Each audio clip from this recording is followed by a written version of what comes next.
Hi guys, welcome to my YouTube channel. Hope आप सभी बहुत अच्छे होंगे। आज के इस वीडियो में हम इन योर रेडियंट सीजन के एपिसोड 4 को हिंदी में समझने वाले हैं और उसका टाइटल है बिकमिंग फ्रेंड्स। एपिसोड की शुरुआत चांद के साथ होती है जब रोड पर से एक पासिंग कार के हेडलाइट्स चांद को ट्रिगर कर देते हैं। सब धुंधला धुंधला नजर आता है और उसे एक नया साउंड याद आता है जो कि उसने आज तक पहले कभी नहीं सुना हो।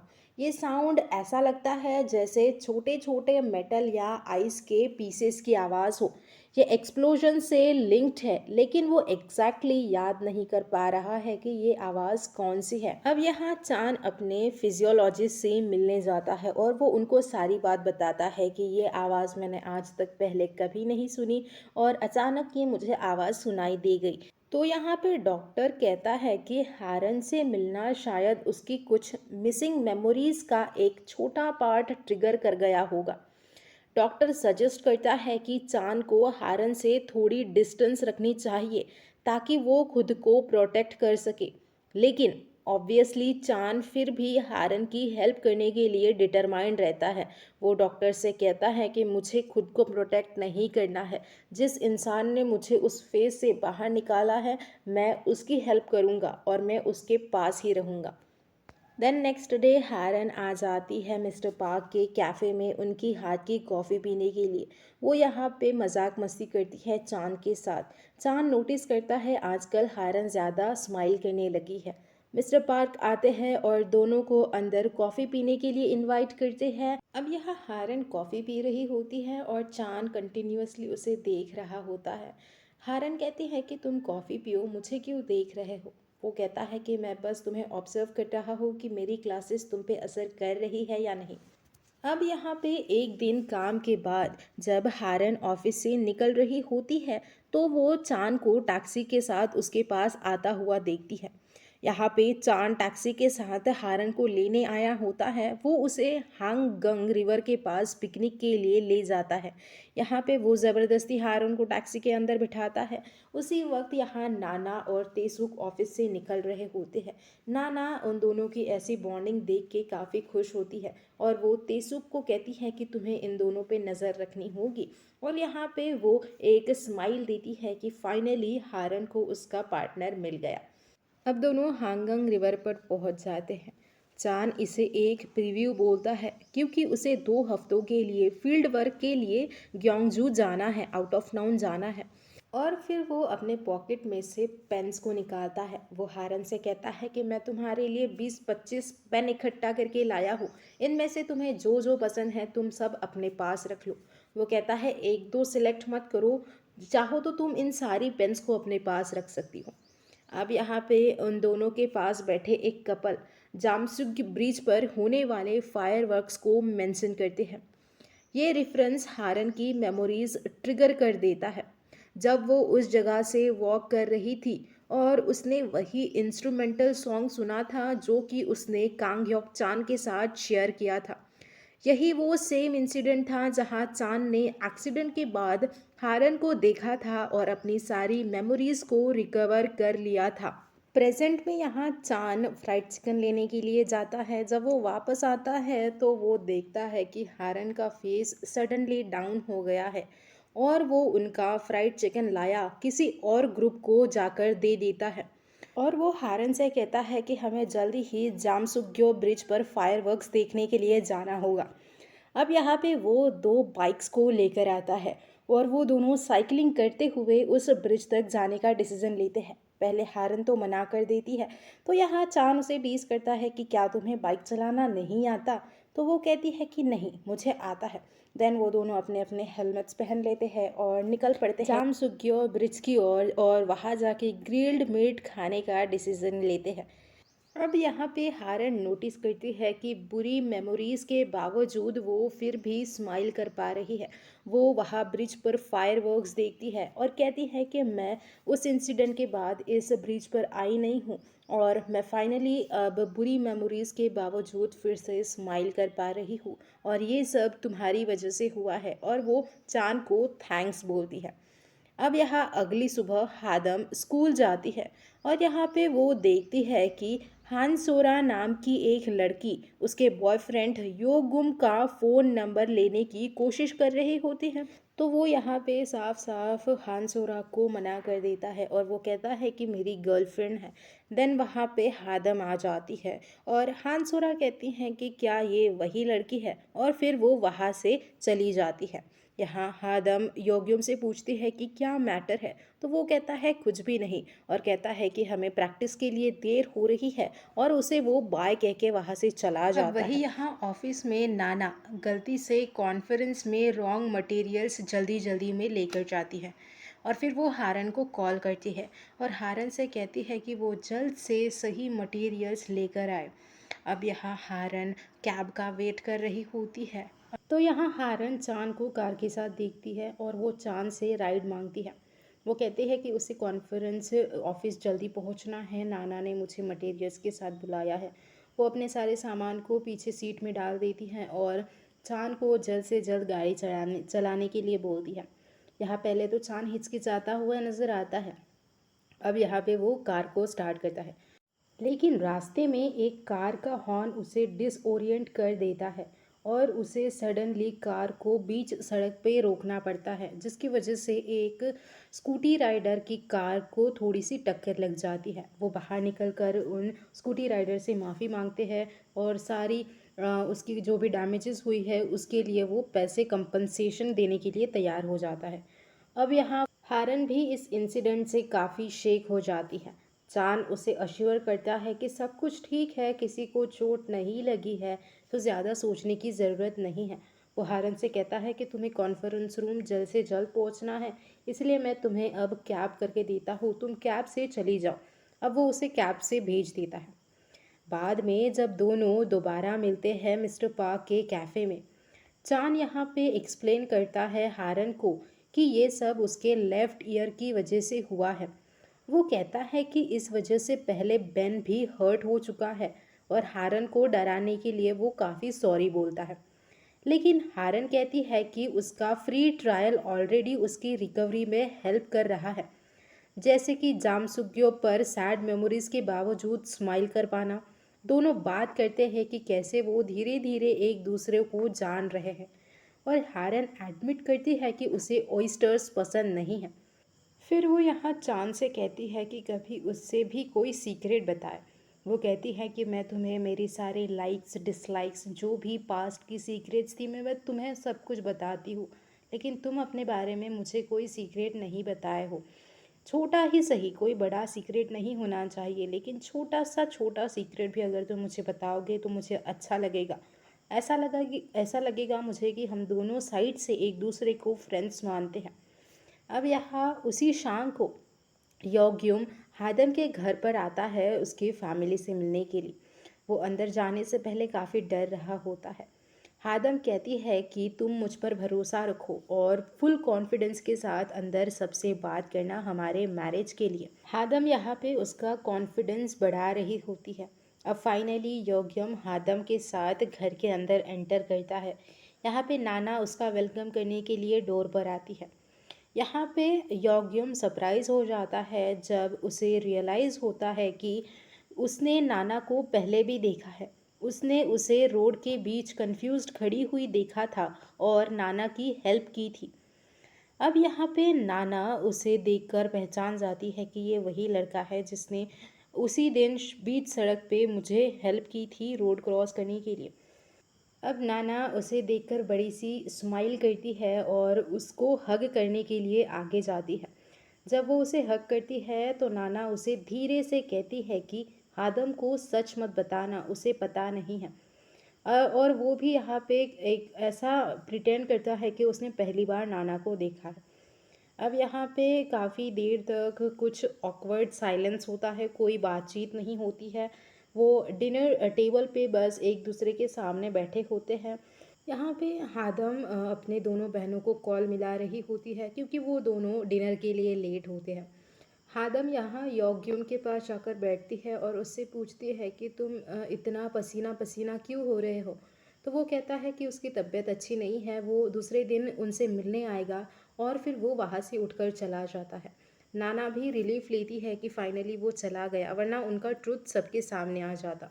अब यहाँ हादम इस बात से गुस्सा हो जाती है। वो बाहर निकलती है तो देखती है कि उसकी दोनों बहनें डोर के पास खड़ी हैं।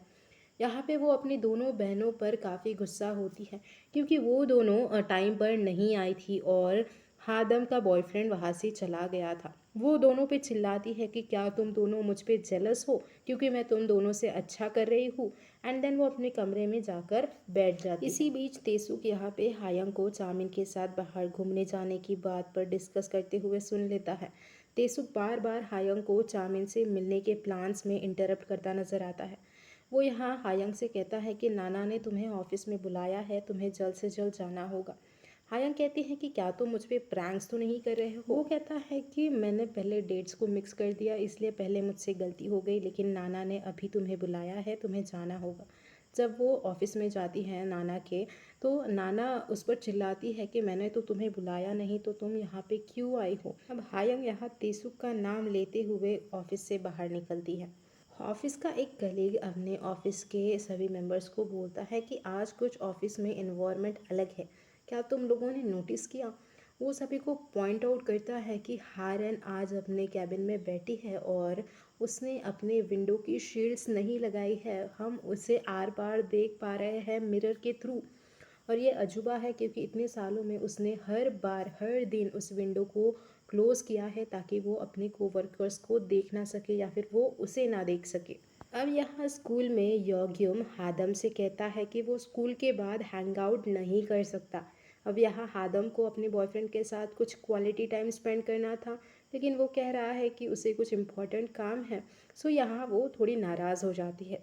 अब वो जब स्कूल से घर की ओर जा रही होती है तो वो यहाँ उसका झूठ पकड़ लेती है। वो यहाँ पे एक रेस्टोरेंट में जाता हुआ उसे देख लेती है।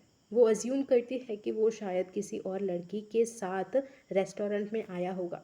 जब वो अंदर जाकर देखती है तो उसे पता चलता है कि वो एक्चुअली हायंग और हारन से मिलने के लिए उस रेस्टोरेंट में गया है।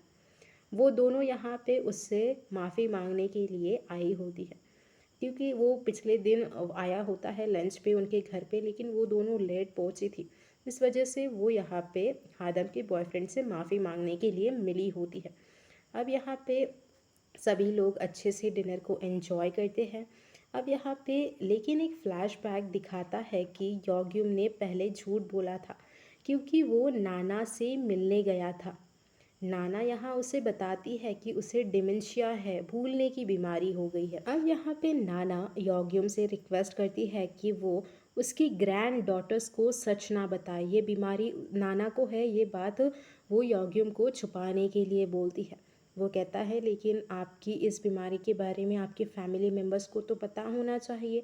लेकिन नाना कहती है कि मैं इस बीमारी को अपनी ग्रैंड डॉटर्स को बता के उन्हें और तकलीफ़ में या दुख में नहीं देख सकती। और वो यहाँ पे योग्युम से कहती है कि अगले वीक तो मेरी हॉस्पिटल में चेकअप भी है। वही यहाँ पे तेसुक चामिन को कन्फ्रंट करने के लिए चला जाता है उसके बिल्डिंग के नीचे। अब यहाँ पहले तेसुक अच्छे से यहाँ चामिन को समझाता है, लेकिन वो समझ नहीं पाता। वो यहाँ पे तेसुक के कार की मिरर को तोड़ देता है किक मार के। अब यहाँ पे तेसुक को गुस्सा आता है। वो चामिन का फ़ोन अपने हाथ में लेता है और उसे तोड़ देता है। यहाँ पे चामिन अलग अलग वुमन को एक साथ हैंडल कर रहा है। तेसुक यहाँ चामिन को बोलता है कि तुम जितने भी वुमन के साथ ये गेम खेल रहे हो उन सभी से तुम ब्रेकअप कर लो। अब यहाँ पे हारन और उसकी टीम भी क्योंगजो जाने का प्लान बनाती है। हारन डिसाइड करती है कि वो पहले निकलेगी और चांद के साथ उस प्लेस पर जाएगी, और यहाँ वो ड्राइव करने का ऑफ़र भी देती है चांद को। अब यहाँ पे चांद समझ जाता है कि हारन ये सब उसकी चिंता में कर रही है, और यहाँ वो हारन को अप्रिशिएट भी करता है। अब सडनली बहुत तेज़ बारिश शुरू हो जाती है और यहाँ पे कार की विंडशील्ड वाइपर काम करना बंद कर देती है। हारन कुछ भी नहीं देख पाती है और यहाँ चांद विंडो से बाहर देखकर उसे गाइड करता है, जब तक कि वो एक रेस्ट स्टॉप तक नहीं पहुंचते। जब वो लोग रेस्ट स्टॉप तक पहुंचते हैं तो यहाँ पे चांद रेंटल कंपनी को कॉल करता है और उनके लोग आकर यहाँ पे चान को कहते हैं कि कार 4 से 5 घंटे बाद ही रिपेयर होगी। अब यहाँ चान अपनी ग्रैंड मदर को हेल्प के लिए कॉल करता है, जो कि पास में ही रहती है। यहाँ चान की ग्रैंड मदर जल्दी ही अपनी कार लेकर पहुँच जाती हैं उनकी हेल्प के लिए, और यहाँ पे वो बहुत खुश होती है चान को इतने टाइम बाद देखकर। वो अब उन दोनों को घर पर लेकर जाती है अपनी कार में। अब यहाँ उनके घर पे पॉटरी स्टूडियो भी होता है। वो हारन को यहाँ पे गरम गरम चाय बनाकर पिलाती है। हारन यहाँ नोटिस करती है कि उनके घर में काफ़ी सारे पोट्री के बनाए हुए चीज़ें हैं, तो यहाँ वो उनकी तारीफ़ करती है। तो यहाँ वो बताती है कि मेरा खुद का स्टूडियो है, अगर तुम जल्द ही चाय को फिनिश करोगी तो हम लोग उन स्टूडियो को देखने के लिए चले जाएंगे। अब यहाँ वो हारन को बताती है कि चान की मदर एक आर्टिस्ट थी, लेकिन उसके फादर को ये पसंद नहीं था। चान की मदर अब्रॉड जाकर स्टडी करना चाहती थी, लेकिन चान के पास जल्दी वापस आने के लिए उन्होंने खुद को बहुत पुश किया, जिसकी वजह से वो बीमार पड़ गई और आखिरकार उनकी डेथ हो गई। इसी वजह से चान के फादर आर्ट से नफरत करते हैं और चान को उन्होंने यूएस भेज दिया था। वहीं यहाँ सियोल ऑफिस में हायंग को पता चलता है कि चामिन अब वेडिंग इनविटेशंस बांट रहा है। तो यहाँ पे हायंग चली जाती है चामिन को कन्फ्रंट करने के लिए, और वो उससे बातचीत करती है। लेकिन चामिन यहाँ पे काफ़ी उसे एटीट्यूड दिखाता है और वो कहता है कि अब इस बात को भूल जाए। लेकिन यहाँ पे हायंग कहती है कि मैं तो तुम्हें एक बहुत अच्छा सरप्राइज़ देना चाहती हूँ, और यहाँ वो चामिन को एक सॉलिड किक दे देती है, जिससे कि उसकी नाक पे काफ़ी निशान पड़ जाता है। वो यहाँ हायंग से कहता है कि क्या तुमने उस लड़के को मेरे पास भेजा था बातचीत करने के लिए जिसने मेरे फ़ोन को तोड़ दिया। वो हायंग को बताता है कि मैंने भी उसके कार के मिरर को ज़ोर से तोड़ दिया। अब वो जब वापस आती है तो उसकी मुलाकात तेसुक से होती है, और यहाँ उसे पता चलता है कि तेसुक की कार रिपेयर हो रही है। वो चामिन की बात और इस सिचुएशन को कनेक्ट करती है, और वो तेसुक से पूछती है कि क्या उसने ही चामिन से बात की थी। अब यहाँ तेसुक इस क्वेश्चन को सुन के थोड़ा शॉक हो जाता है। वो जवाब देने से बचने के लिए वो यहाँ प्रिटेंड करता है कि उसे नाना का कॉल आया है, हालांकि उसका फ़ोन रिंग भी नहीं हुआ है। वो हायंग को कहता है कि अगर मैं लेट पहुँचा तो नाना मुझे ज़रूर डांटेगी, इसलिए वो दौड़ता है ऑफिस की ओर। और यहाँ पे हायंग को शक होता है कि क्या तेसुक को मैं पसंद हूँ, इस वजह से वो चामिन से बात करने के लिए गया है। उसे अब शक होने लगा है तेसुक पर। चान की ग्रैंड मदर के घर पर वो चांद से पूछती हैं कि क्या उसे हारन पसंद है, क्योंकि वो उसके नज़रों से देख पा रही है कि तुम्हें वो क्लियरली काफ़ी पसंद है और तुम उसकी बातों में काफ़ी इंटरेस्टेड हो। चांद कहता है कि हारन कोई ऐसी इंसान है जिसके लिए उसे फीलिंग्स नहीं रखनी चाहिए, जो उसकी ग्रैंड मदर को कंफ्यूज कर देता है। यहाँ बाद में चान और हारन अपनी कार वापस ले लेते हैं। वो कार रिपेयर हो चुकी होती है और वो दोनों ग्रैंड मदर को गुड बाय बोल देते हैं। यहाँ चान की ग्रैंड मदर अपने स्कार्फ को यहाँ हारन को एज अ गिफ्ट दे देती है, और वो कहती है कि ये स्कार्फ तुम पे काफ़ी अच्छा लगेगा। जब ये दोनों कार के अंदर बैठ जाते हैं तब अचानक हारन चान से पूछती है कि यहाँ वो ऐसी इंसान क्यों है जिसे उसे पसंद नहीं करना चाहिए, और वो कन्फेस करती है कि उसने चान और उसकी ग्रैंड मदर के साथ हुई कन्वर्सेशन को सुन लिया था। वो कहती है कि उसे क्यूरियोसिटी है कि चान ने ऐसा क्यों कहा। तब यहाँ चान उससे पूछता है कि क्या वो ठीक रहेगा अगर वो उसे पसंद करे तो। एंड यहीं पे हमारा एपिसोड ख़त्म हो जाता है। मैं अभी आपको छोटा सा एपिसोड रिव्यू देती हूँ। Episode 4 in your radiant season का एक और लंबा, थोड़ा स्लो लेकिन रोमांटिक एपिसोड है। रोमांटिक उस सेंस में नहीं कि मेन कपल के बीच फीलिंग्स अभी क्लियरली ग्रो हो रही है, ऑल्दो एंडिंग से ये क्लियर हो जाता है कि स्टोरी अब उस डायरेक्शन में जाने वाली है। लेकिन रोमांटिक इस सेंस में है कि ड्रामा इमोशंस पर फोकस करता है, स्पेशली इस बात पर कि चान और हारन दोनों चीज़ों को इतनी डीपली फील करते हैं। यहाँ हीलिंग, एक दूसरे को जानने और हारन का धीरे धीरे नए लोगों से फ्रेंडशिप बनाने जैसे टॉपिक्स पर काफ़ी डिस्कशन होता है। स्टोरी डेफिनेटली स्लो है, लेकिन इसी वजह से हर मोमेंट और हर फीलिंग को प्रॉपर इम्पोर्टेंस मिलता है। चांद की मिसिंग मेमोरीज भी स्टोरी में एक मिस्ट्री ऐड करती है जो काफ़ी इंटरेस्टिंग लगती है। हायंग की स्टोरी लाइन अभी भी काफ़ी लाइट हार्टेड और इन्जॉयबल है, स्पेशली जब वो चामिन को उसकी बिट्रेयल के लिए प्रॉपर जवाब देती है। साथ ही तेसुक का उसे प्रोटेक्ट करना भी स्वीट लगता है।